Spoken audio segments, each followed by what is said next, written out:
Hey everybody, how's it going? This is Azren, the language nerd here. I'm the owner of the Calgary Language Nerds, and welcome to today's YouTube video and, of course, podcast episode. Today, I would like to do two separate things. I'll take about 2 or 3 minutes to give you a short life update. And then after that, I would like to dive into today's podcast topic. In today's podcast, the language learning segment is going to be about a question I received from a social media follower. And I'm pretty excited to answer this question. I think it's going to be very helpful for people who are consuming this podcast episode / YouTube video.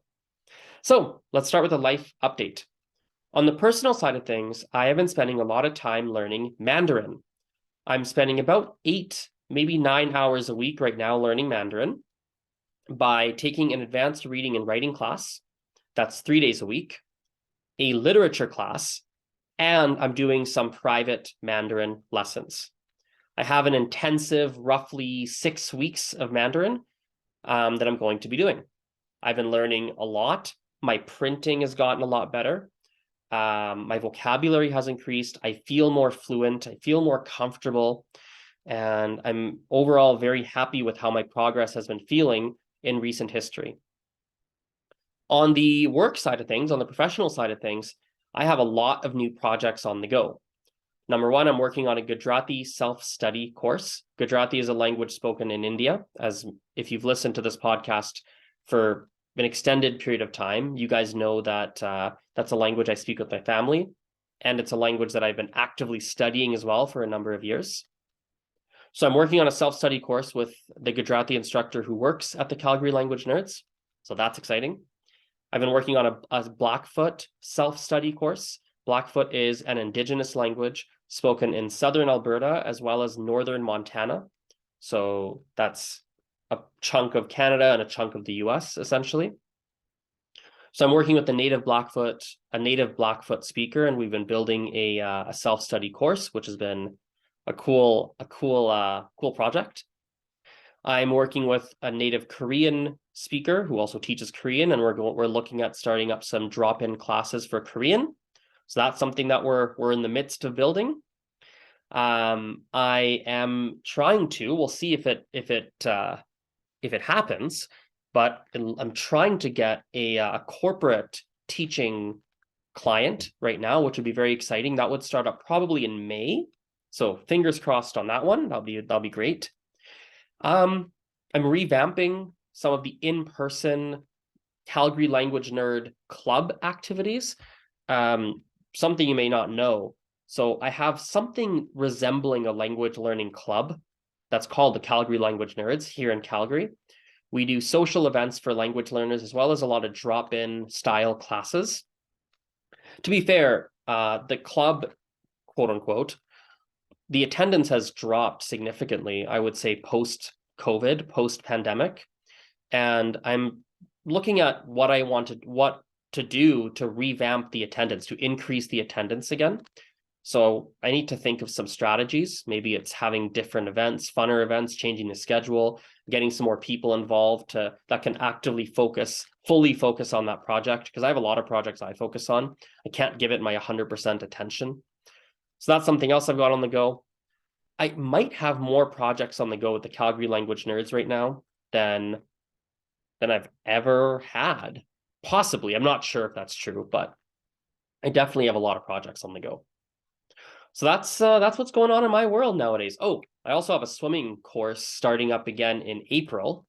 As you guys may know, I had a fear of water for basically my whole life, a phobia of water, particularly of swimming pools, but deep water in general. And I've been trying to get over that recently. I've made a lot of progress, and I've been taking swimming lessons. My next batch of lessons starts up in April. So in a month, basically a little bit under a month from now. So that's also coming up pretty soon. Personal update aside, let's jump into today's language learning topic. I'm going to read you the question that I received. Language learning sounds so hard, and I'm so tired. It's actually a comment, more of a comment than a question. Language learning sounds so hard, and I'm so tired. Mostly I do 3 minutes a day on Duolingo because I have no energy left. I have no energy left these days. Okay, so I'd like to comment on this, and I'd like to give some advice that hopefully helps this particular individual. And my hope is that by you listening to the answer that I give, you're able to pull something out of that as well that helps you on your language learning journey. So let's break this comment down. Language learning sounds so hard, and I'm so tired. Mostly I do 3 minutes a day on Duolingo because I have no energy left these days. Let's start with the no energy piece. The first thing I would ask you if you were in front of me is, why do you think you have no energy left these days? Why do you think that is? It could be, I've written out a whole bunch of different possible reasons. It could be that you don't sleep well. It could be that you're not drinking enough water. It could be that you're not eating well. It could be that you don't do any physical activity or exercise. It could be that you don't have a close friend circle. You're not close with your family. Maybe you don't have a significant other. So you don't have close relationships in your life that can recharge you and re-energize you. Relationships like that for many people are quite energizing. Could be that you genuinely have a go lifestyle, and you have no time to rest. Listen, it could be that you're doing things that are draining you. You're doom scrolling on social media, and that's sapping your energy.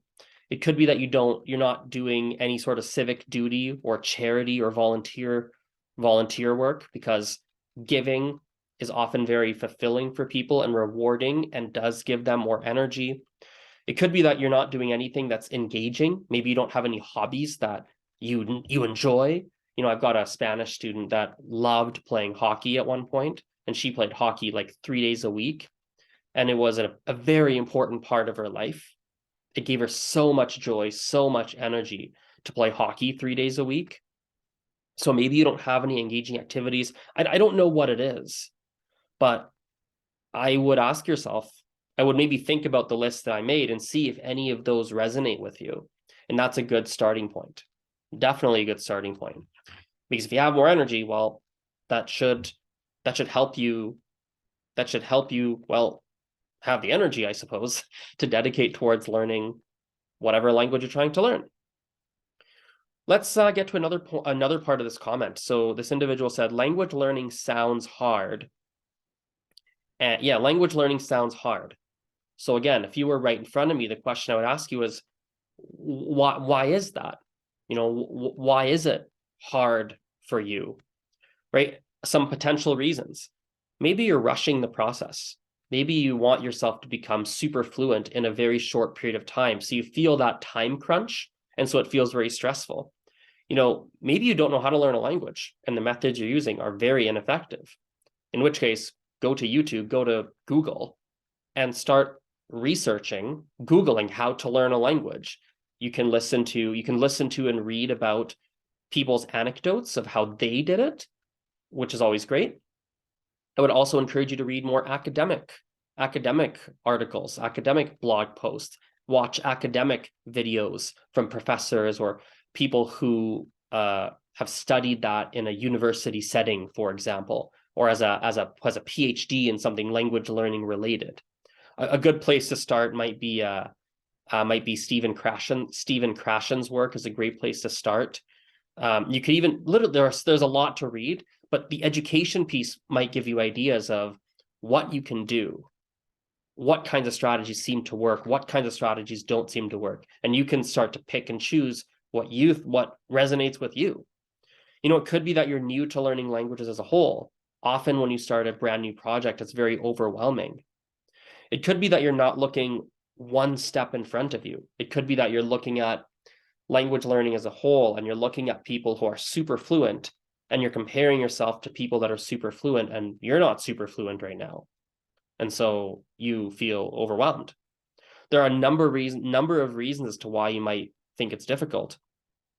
And I would think through, well, why is it? Because you can probably do something about it. So think through those potential reasons I gave. Maybe re-watch this, re-listen to this if you need to hear those again. Think through those and think, maybe do any of those resonate with you? And hopefully that gives you at least a starting point of how you can make things at least a little bit easier. I'll also make a tiny observation here that the person's wording said language learning sounds hard. That was the exact wording. That makes me think, that wording makes me think that the individual isn't actually spending a lot of time, or rather they're spending more time thinking about language learning than they are trying to actually learn a language. When something sounds hard, it's very different than it is hard. Something that is hard is something you're doing and you're finding it very hard. Something that sounds hard is something that you haven't really done a lot of, but from a distance, you feel like it would be difficult, right? So it's an interesting word choice, I would say. And that takes me to the final point here, which is baby steps. Baby steps. What do I mean by baby steps? Well, I think that when you're trying to learn a new skill, at least in my personal experience, when I have learned new skills that were difficult for me or that maybe did not come naturally to me, I found that what was always helpful was taking baby steps and doing the hardest thing that I was willing to do. So baby steps, right? Small steps, but taking the biggest steps that I'm willing to. So find that point where it's hard, but it's not so hard that you're going to run away from the problem.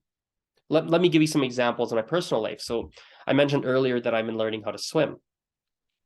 And I remember a point where I was not going to my swim lessons. I think I canceled one week, and I think I might have canceled a second week in a row, or I went really late or something like that.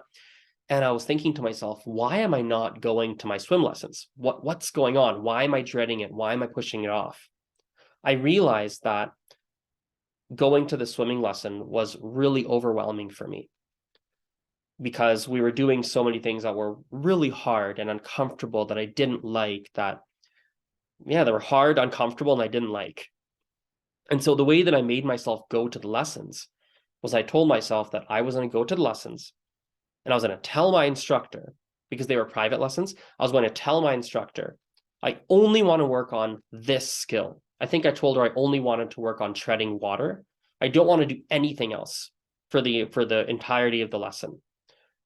Because in my mind, only working on one skill during the lesson seemed less overwhelming than trying to tread water and then doing that stroke and then trying to do this stroke. It was so much. It was so difficult for me. But I thought to myself, I can do one thing. I can focus on one. And so that scaled the difficulty back to a point where I was willing to start going to my lessons again. I'll give you some more examples. So I learned how to climb a ladder. I learned how to clean windows. I used to run a window cleaning business. So I learned how to clean windows on homes, work on ladders, lift ladders, move them around. I learned how to do that, but again, step by step. So I would climb on the ladder and I had to practice getting higher and higher. I found it a little bit easier going higher and higher and stepping off of the ladder onto home roofs, a little bit easier than some people. But those that really struggled were the ones you would say, okay, let's get to the 5th rung of the ladder. Can you get on the 5th rung? Okay, you can? Okay, stop there. How does it feel? Okay, pretty terrifying. All right, come back down. Okay, can we get to the 5th rung again? Okay, get to the 5th rung again. How does it feel? Pretty terrifying, but 5% better. Okay, come back, and you slowly work their way up until they can get to the top of the ladder, right? That's an example, right? Or another one, learning how to do sales calls. When I was in the window cleaning franchise, I used to do sales calls as well as go door to door selling window cleaning.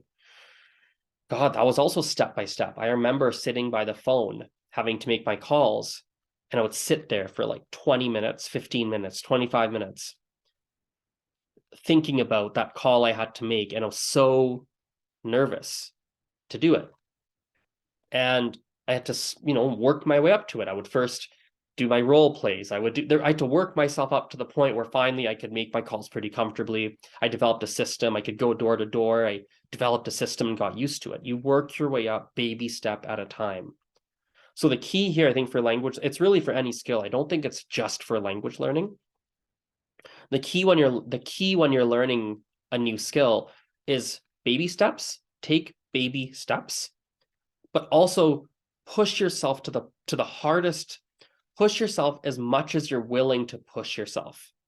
So the baby step should be as big as you're willing to take, and do that as many times as you can. And eventually, each step gets a little bit bigger. Your baby steps might still feel like a baby step, but your baby step comparison to person B's baby step ends up being bigger than person B's baby step. That's the cool thing. You can always progress in baby steps, but as you get into the habit of progressing with baby steps, your baby steps are bigger than person B's baby steps, or maybe what your baby steps used to look like 6 months ago, 1 year ago, so on and so forth. So this individual said they're doing 3 minutes a day on Duolingo. Well, I would say, can you do 4? Can you do 4 minutes a day? That's a 33% increase. That's crazy. That's a lot. If you're doing 3 minutes a day now, and you can get yourself to do 4 minutes a day, that is a 33% increase. Now, odds are if you're doing 3 minutes a day, I think you can make yourself do 5 or 6 minutes a day.